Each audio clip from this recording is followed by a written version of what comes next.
Oh là là là là là là. Incroyable scénario entre le Real et la Juve. Ce truc de fou, quoi. 3-0, la rébellion italienne. Ciao Bella, quoi. Comme la Roma hier face à Barcelone, on croyait que la Juve, à la dernière minute, allait vaincre le grand Real. Et ben non, CR7, on a décidé autrement. Truc de fou. Salut à tous, footeuses et footeux de bonne famille, c'est Thomas, fin du match entre le Real Madrid et la Juventus de Turin, dans ce quart de finale retour de la Champions League 2017-2018, on approche de la fin. 3-1, enfin plutôt 1-3, parce qu'on était à Santiago Bernabéu à quelques minutes près.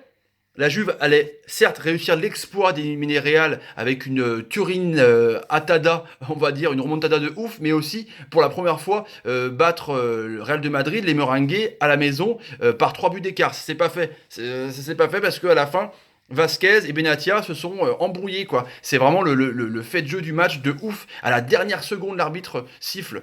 Incroyable. 3-1, doublé de Mandzukic, un but de Blaise Matuidi sur un cafouillage de ouf. Il a fait peur complètement à Keylor Navas. Et un but de CR7 du coup à la 98e minute.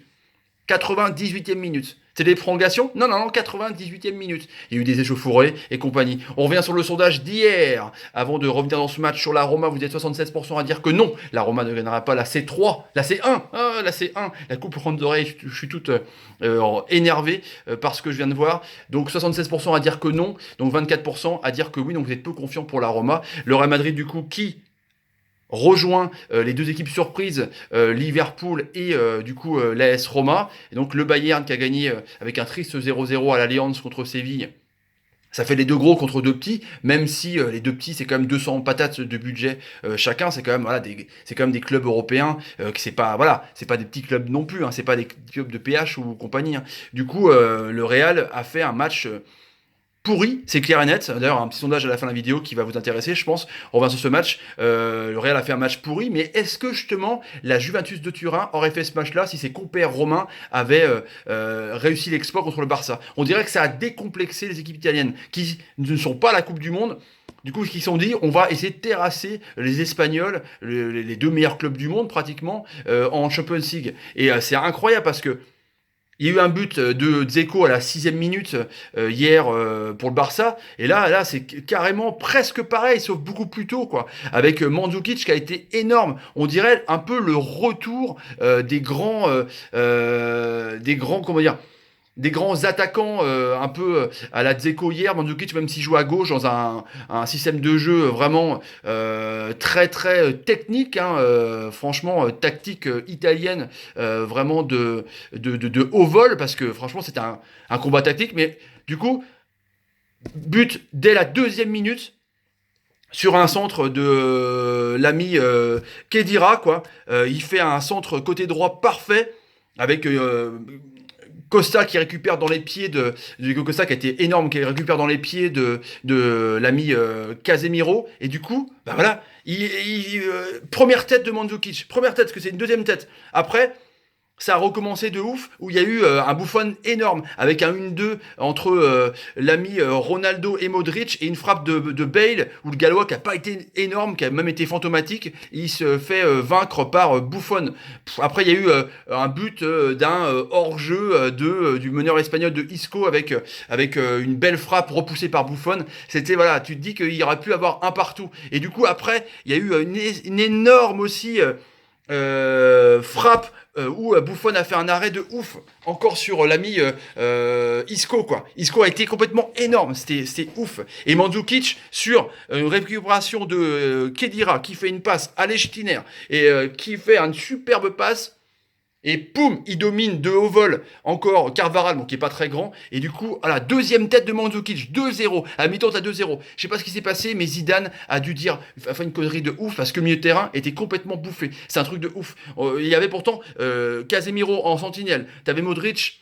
Et t'avais Kroos, et puis t'avais le milieu de terrain, Leto, avec donc Matuidi, Kedira, il y avait donc l'ami Pjanic en numéro 6, sentinelle, un peu à la Del Piero, qui servait de meneur de jeu. Du coup, bah, Matuidi a comblé pratiquement tous les trous, Sandro, De Seglio, ça a été vraiment une équipe complètement mais collective comme on les connaît, qui s'était pris une tôle à l'aller parce que ils avaient eu des occasions. En plus, Dybala n'était pas là, du coup tu t'es dit que les meilleurs joueurs n'étaient pas là, le meilleur joueur n'était pas là, le meilleur de jeu, mais la tôle à l'aller avec le peu d'occasions qu'ils avaient, du coup là, ils ont étouffé le milieu de terrain madrilène qui est vraiment super important. Quand tu coupes ce milieu de terrain, du coup, les attaquants sont pas du tout alimentés. En l'occurrence, Ronaldo et Bale.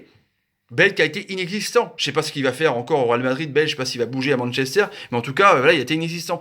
Isco a essayé de réguler un peu dans un 4, un espèce de 4-3-3 avec Isco derrière les deux attaquants. C'était un peu bizarre, une espèce de losange, pointe haute. C'était une tactique un peu entre à la fois offensive et défensive. Il n'y avait pas de flèche devant, des fois il mettait Asensio, ou des fois il mettait Vasquez, donc il a fait rentrer un peu le héros sur le penalty. Du coup, Zidane avait fait une tactique qui a été vraiment bousillée par Allegri, quoi. Allegri qui est vraiment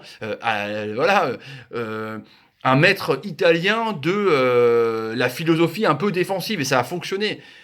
Et du coup, deuxième mi-temps, troisième mi-temps, je pense qu'à mon avis, ils vont la faire, les Madrilènes dans le vestiaire, en remerciant Ronaldo. Mais du coup, ça a redémarré pareil, où il y a eu une pression de ouf. On le voit d'ailleurs sur le but, ils étaient complètement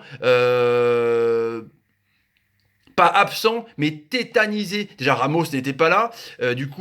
Tout reposait sur Varane. Mais on a vu que Varane n'était pas dedans. C'est inquiétant quand même, parce que Umtiti n'était pas dedans hier et Varane n'était pas dedans. On a l'impression quand même que la charnière de l'équipe de France, ils sont bons indépendamment quand il y a Piqué et quand il y a Ramos. Du coup, mais Ramos n'était pas là. Piqué était nul hier. Du coup, c'est un peu inquiétant. Et du coup, Varane, il a été en dedans. On voyait la défense complètement apathique, mais tétanisée par l'enjeu de hier. Psychologiquement, ça a dû trotter dans les têtes, pardon.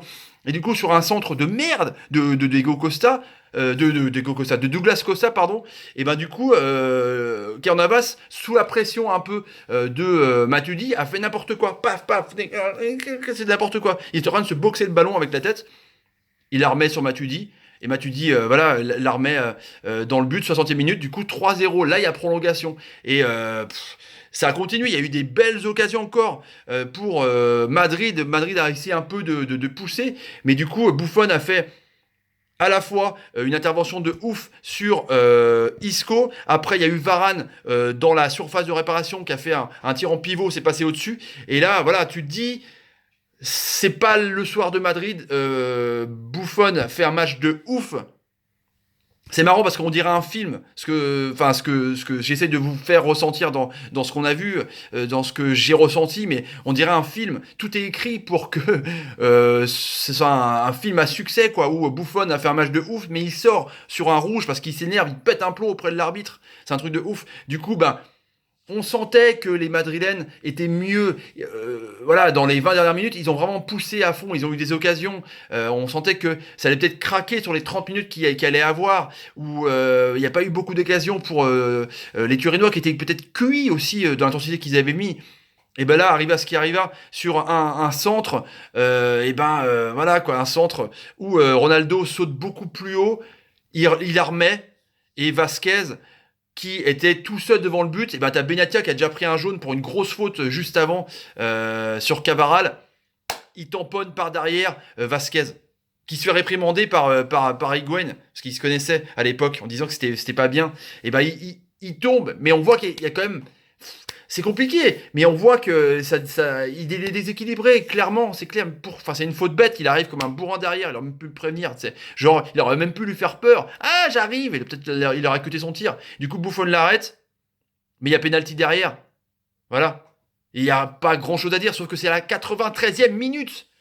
C'est un truc de ouf, quoi. Et du coup, après, échauffouré, ça se bastonne dans tous les sens. Enfin, ça bouscule, l'arbitre est bousculé. On voit Buffon, justement, qui a fait un match de ouf, qui est complètement vénère. Et du coup, c'est Saïsny qui rentre. Après 5 minutes de jeu. Et du coup, CR7, voilà, il crucifie le gardien. Après un peu de bluff entre les joueurs pour essayer de gêner ou de déconcentrer CR7, mais bon, il sait le faire, Ronaldo. Donc il marque son 15e but et puis il qualifie son équipe en demi-finale après un match de dingue de dingue, une Juve de dingue, un Madrid pas bon, mais qui s'en sort encore on dirait qu'ils sont bénis des dieux, les hommes de Zizou. Truc de ouf. Donc le petit sondage du soir. À votre avis, est-ce que Madrid va gagner sa troisième Ligue des Champions? Est-ce que Madrid va aller jusqu'au bout? Vous répondez oui et non. Oui ou non? On verra les réponses demain pour le match de Marseille, RB Leipzig, dernière équipe française. Allez, on se remet de ces émotions. Je vous dis à plus tard les amis. Ciao ciao ciao ciao ciao ciao ciao ciao ciao ciao ciao ciao ciao. Pour faire honneur aux Italiens qui ont fait un super match franchement hier et aujourd'hui. Franchement, chapeau bas les amis, chapeau bas. Voilà, j'ai dû faire 9 ou ciao. 9 6 9 je sais plus. Incroyable. Quel match, quel match.